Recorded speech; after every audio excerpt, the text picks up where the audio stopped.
Good morning, শুভ সকাল। কেমন আছেন আপনারা সবাই? নিশ্চয়ই খুব ভালো আছেন, আমিও খুব ভালো আছি। আজ হলো মঙ্গলবার, ঘড়ির কাঁটা প্রায় 10টার ঘরে।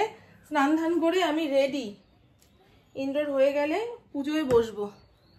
আজকে পুপু ইন্দ্র দুজনেই প্র্যাকটিসে যাবে, 12টার মধ্যে বেরোবে। তাই হাবড়ে জাবড়ে রান্না করলে ওরা যেহেতু খেয়ে যেতে পারবে না, তাই আমি আমার জন্য আর কিছু করলাম না। ওই সেদ্ধ ভাত নাবিয়ে রেখে দেব, তারপরে যাব হেয়ার ওয়াশ করতে। আগামীকাল শিবরাত্রি, আজকে হেয়ার ওয়াশটা হয়ে গেলে ভালো হয়।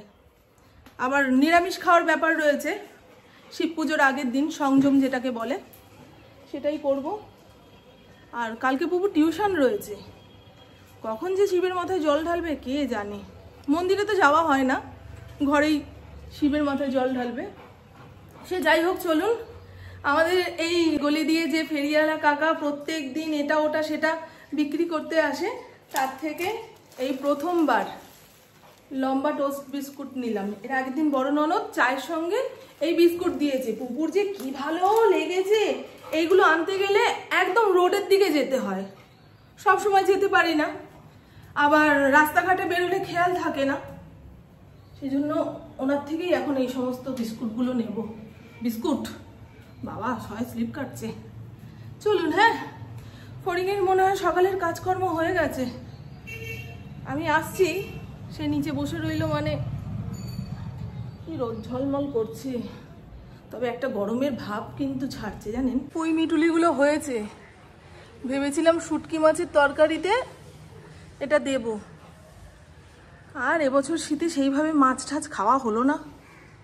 শুটকি মাছ তো অনেক দূরের কথা, কিন্তু একদিন রান্না করতে হবে গো।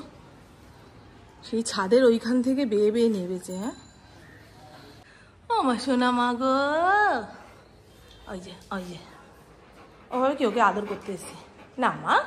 ঠাকুর পুজোটা দিয়ে নি।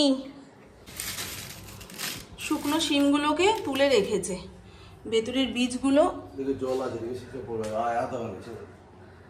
জল আছে মানে তুমি কি ইচ্ছা করে জল দিয়ে রাখলে নাকি?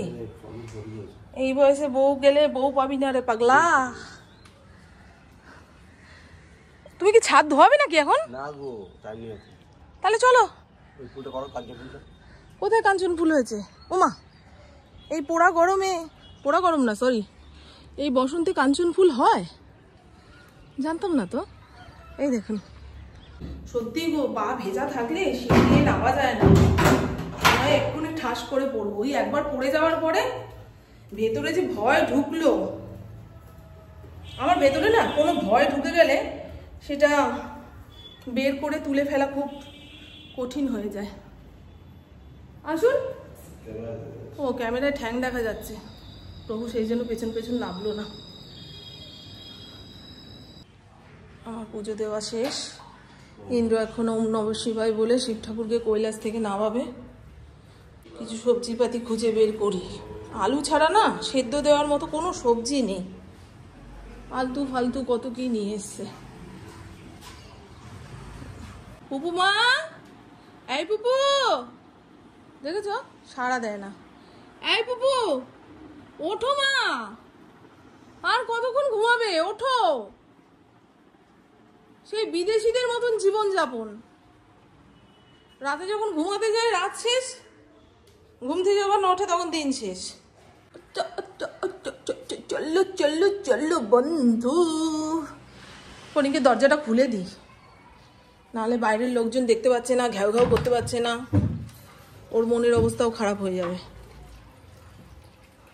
হালকা কালারের ব্যাগ কয়েকদিন ব্যবহার করার পরে যখন কালো রঙের আস্তরণ পড়ে যাবে দেখবি। কালো ব্যাগ ভালো পাচ্ছি না, মনে হবে দূর, এটা চেঞ্জ করে আবার আরেকটা নিই। ফরিং ভাবছে কি হলো, তোরা দুজন একসঙ্গে রান্নাঘরে কি করছিস? তা না প্রেসার কুকার ছোড়া হবে। সিটিটা পড়ছে না কেন? মুগ ডাল করবো। বক ফুল এনেছে 2 প্যাকেট, তার মধ্যে 1 প্যাকেট পচে গেছে। 1 প্যাকেটের কয়েকটা ভালো আছে, সেটা দিয়ে বড়া ভাজবো, মুগের ডাল। আর দেখি, পুপু এই সমস্ত খেয়ে বেরোতে পারবে না। পুপু রেডি হয়ে তাড়া দিচ্ছে, কতক্ষণে ওকে খাইয়ে দাইয়ে টাটা বাই বাই বলবো। আজ ড্রেস পরা হয়ে গেছে। আপাতত এইটুকুই রান্না বান্না। এরপরে যদি মন চায় তো রান্না করব, আর না হলে যেটুকু আছে তা দিয়ে তোর বাবার হয়ে যাবে। আমি 1 কাপ চা খাবো রে মা, সকালে চা খেতে পারিনি।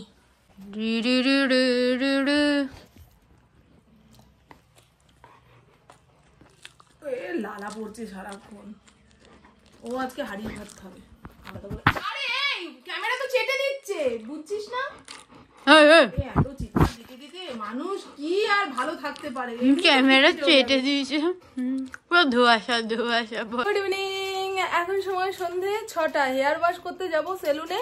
ইন্দ্রকে বললাম তোমার হাতে যদি সময় থাকে তাহলে আমাকে একটু পৌঁছে দিয়ে আসো, আর আসার সময় টোটো অটো করে চলে আসবো। আর আগে বলেছি কি না জানি না, পুপুর এক বান্ধবীর জন্মদিন, তাই 3-4 জন বন্ধু আমার বাড়িতে এসে কেক কাটবে, মানে অগ্রিম বার্থডে যেটাকে বলে সেইটা।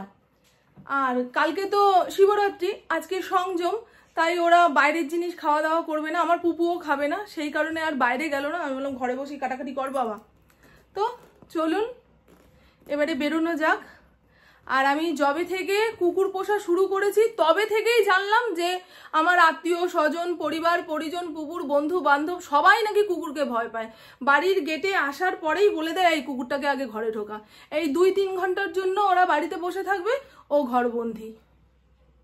আর মানুষজনের গলার আওয়াজ পাচ্ছে, অথচ ওকে ঘরে আটকে রাখা হচ্ছে। ঘ্যাও ঘ্যাও ঘ্যাও ঘ্যাও করবে, ঘরের জিনিস ভাঙচুর করে একাসার করবে, সে এক অস্থির অবস্থা।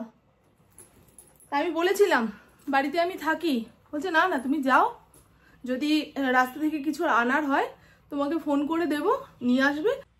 আমার লিকুইড সিঁদুরটা কোথায়? হেয়ার ওয়াশ করার পরে না সিঁথিটা পুরো ফাঁকা থাকবে, আমার নিজের কাছে নিজেকে দেখতে ভালো লাগে না। কোথায় গেল? কি হয়েছে মা? এই দেখো লেজ নড়ছে, কেমন লেজ নড়ছে। দিদিভাইয়ের বান্ধবীরা আসবে, জ্বালাতন করবে না। হ্যাঁ মা, যে ঘরে রাখবে সেই ঘরেই থেকো, আমি এসে উদ্ধার করবো তোমায়। ওই দেখ, সরো সরো সরো সরো। উনি এখন শ্যাম্পু করলেন।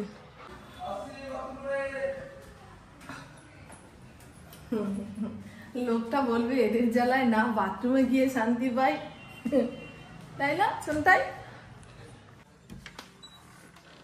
কি অবস্থা?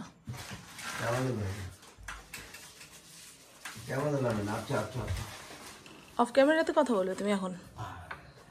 ঠিক আছে, আসো আসো তাড়াতাড়ি আসো বাইরে। আজকে বহু তো প্র্যাকটিস করতে পারিনি, আধা ঘন্টা 1 ঘন্টা বসে অপেক্ষা করলো, তাও নাকি কারেন্ট আসেনি, বিনা প্র্যাকটিসেই চলে আসলো। সমুদ্র পাড়ে যে ঠান্ডা ঠান্ডা হাওয়াটা দেয় সেই রকম হাওয়া বইছে। ফাগুন হাওয়ায় হাওয়ায় করেছি যে দান। বাবা জানি না, একটা গানের কথা জানি না, কিন্তু গান গাইতে ইচ্ছা করে। ছোটবেলায় মাকে কতবার বলেছিলাম মা আমাকে একটুখানি গান শেখাও, আর যদি গান শিখতাম তাহলে আমার যত কঠিন কথা হোক না কেন সব কিছু কানে গিয়ে মধুর ঠেকতো, তাই না? দেখবেন যারা গান গাইতে পারে না তারা খুব মানে সুর করে কথা বলতে পারে। হ্যাঁ চলে এসে শিব ঠাকুর, এই সাবাস, শিব ঠাকুর চলে এসছে। এবারে এমন গান বাজবে, শিব ঠাকুর কৈলাস থেকে যতক্ষণ আর নামবে এরা গান বাজিয়েই যাবে জোরে জোরে। হ্যাঁ এই তো বুদ্ধি হয়েছে, ভালো বুদ্ধি হয়েছে, পরীক্ষা চলছে, অত জোরে গান বাজানো যাবে না।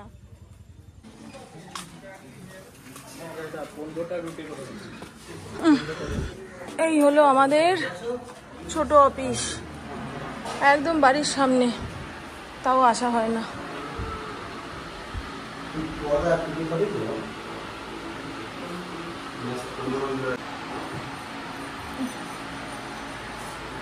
ইন্দ্রের একটু কাজ ছিল এই অফিসে, প্রায় প্রত্যেকদিন সন্ধ্যেবেলায় একবার, আবার রাতে বাড়ি ঢোকার আগে একবার এই অফিসে ঢু দিয়ে যায়, যে ছেলেটা রয়েছে তার কোনো অসুবিধা হচ্ছে কি না, কেমন কাজকর্ম চলছে না চলছে।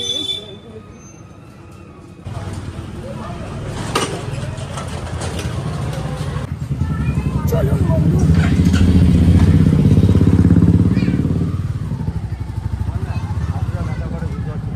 হাঁটু ব্যথা করে, ব্যায়াম করতে হবে, তাহলে যোগাসন করবে তাহলেই কমে যাবে।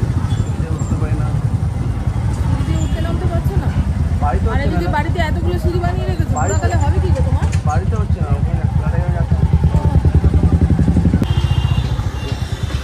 দেখি পাশাপাশি দুটো সেলুন, এইটা ঢুকে গেছিলে, তারপর বউকে খুঁজছিলে, তারপর বলে দিলে আপনার বউ এখানে নেই ওখানে আছে। পরপর ওর দুখানা সেলুন।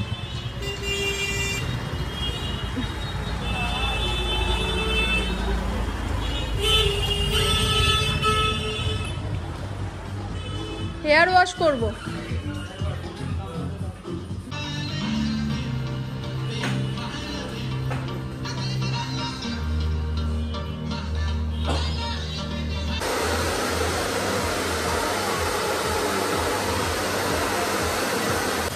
ইন্দ্র বলেছিল তোমার এখানকার কাজকর্ম মিটে গেলে আমাকে ফোন করো, যদি সময় পাই তো তোমাকে নিয়ে যাবো। এখন ফোন করলাম, বলে না আমি পারবো না আসতে, তুমি টোটো অটো ধরে চলে যাও। আর যে ছেলেটা আমার হেয়ার স্ট্রেটনিং করেছে, এত ভালো হাতের কাজ, ওর মুখের উপরে প্রশংসা করেছি যে বাবু তুই মন দিয়ে কাজ কর, অনেক বড় জায়গায় যাবি। সত্যি আমি এতবার এই একই জায়গা থেকে হেয়ার স্ট্রেট করেছি, এত ভালো কখনো হয়নি। হ্যাঁ, টোটো অটো ধরি, বাড়ির সামনে পর্যন্ত যাবে না, জানেন? বাবারি, টোটোগুলো এত উঁচু উঁচু কেন গো? উঠতে গেলে যেন একদম হাঁটুতে ব্যথা হতে যায়।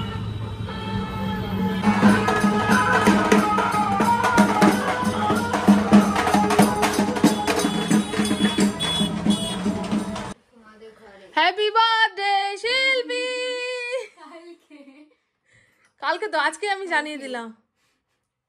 রাত 12টার পরে তো আবার হবে হ্যাপি বার্থডে। হ্যাঁ, ওই পিসির মেয়ে আসবে।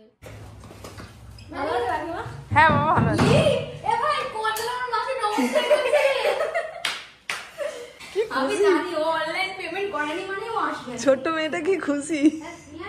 স্ট্রেট করে এসো। হ্যাঁ বাবু, ভালো লাগছে আমাকে, এই মাত্র করিয়ে আসলাম। স্যান্ডউইচ হবে গো 8খানা। আচ্ছা একটু দাঁড়াচ্ছি, হবে তো?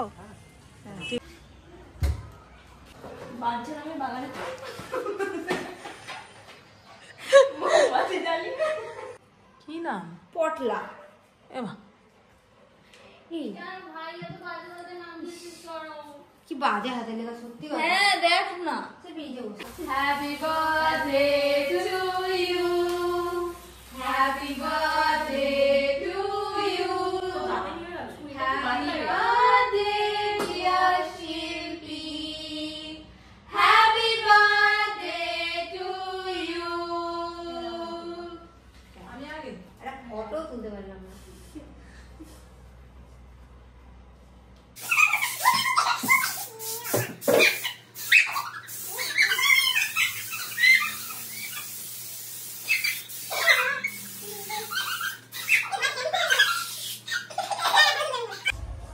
টাটা। হ্যাঁ বাবা, আবার আসবে। আমার ফড়িংকে এবারে বের করতে হবে, অনেকক্ষণ যাবত ঘরে আটকা পড়ে রয়েছে। স্পাইট খেয়েছে, এমন ঝাঁকান ঝাঁকিয়েছে, বোতলের ছিপি খুলে ঘর ভেসে গেল। এখন পা দেওয়া যাচ্ছে না, চ্যাট করছে। ভালো করে মুছে না নিলে না এই সমস্তটা বিছানার চাদরে উঠবে। কি হয়েছে মা, কি হয়েছে? কারা এসেছিল রে দিদি? ওই বেলুনের আওয়াজে মনে হয় ভয় পেয়েছে। হ্যাঁ খুঁজছে। এটা কি কালকের সব নাকি? ওই যে ইন্দ্রর পিছন পিছন রঙ্গিলাকে আসতে দেখেছে, আমার ফড়িং ভাবছে দেখো আমার ভাগের ভালোবাসা বাবা রঙ্গিলাকে দিয়ে দিল। এইরকম করে জানেন, ঘরের লোক ঘরে ঢুকতে পারছে না। এরপরে বেল দিয়ে বাঁধতে হবে, তাহলে যদি শান্ত হয়। তো চলুন বন্ধু, এখন ঘড়ির কাঁটা 10:30 ঘরে। রাতের রুটি হয়ে গেছে, আলু চচ্চড়ি বানালাম লাল লাল ঝাল ঝাল। আর আমার রান্নাঘরে চিমনি রয়েছে, চিমনি না জ্বালিয়ে আমি ভাজা ভুজি, তারপরে তেলের মধ্যে সমস্ত সবজিপাতি নাড়াচাড়া করলেই ঘরটা ধোঁয়া ধোঁয়া হয়ে যায়। বুঝতে পারলাম? আর যারা বুঝেছেন যারা বুঝেছেন, যারা না বুঝেছেন বেশ করেছেন। তো দেখতে পাচ্ছেন আমি না আমার এই ক্যামেরাটা নিয়ে খুব একটা স্যাটিসফাইড নই। অন্ধকারে ছবি ভালো আসে না, কিংবা ক্যামেরার লেন্সে হাত পড়লে ঘোলাটে ঘোলাটে হয়ে যায়। সে যাই হোক, তো চলুন বন্ধু, আমার বকবক আজকের মতন এইটুকুই। আপনারা সবাই খুব খুব খুব ভালো থাকবেন, নিজের শরীরে খেয়াল রাখবেন, সুস্থ থাকবেন, আর all time smile all time smile করতে হবে। টাটা, খুব ভালো থাকবেন, টাটা, খুব ভালো থাকবেন। হ্যাঁ বন্ধু, আর সবসময় হাসতে থাকবেন, সে যেভাবেই হোক। মানুষের মনের আনন্দটাই আসল।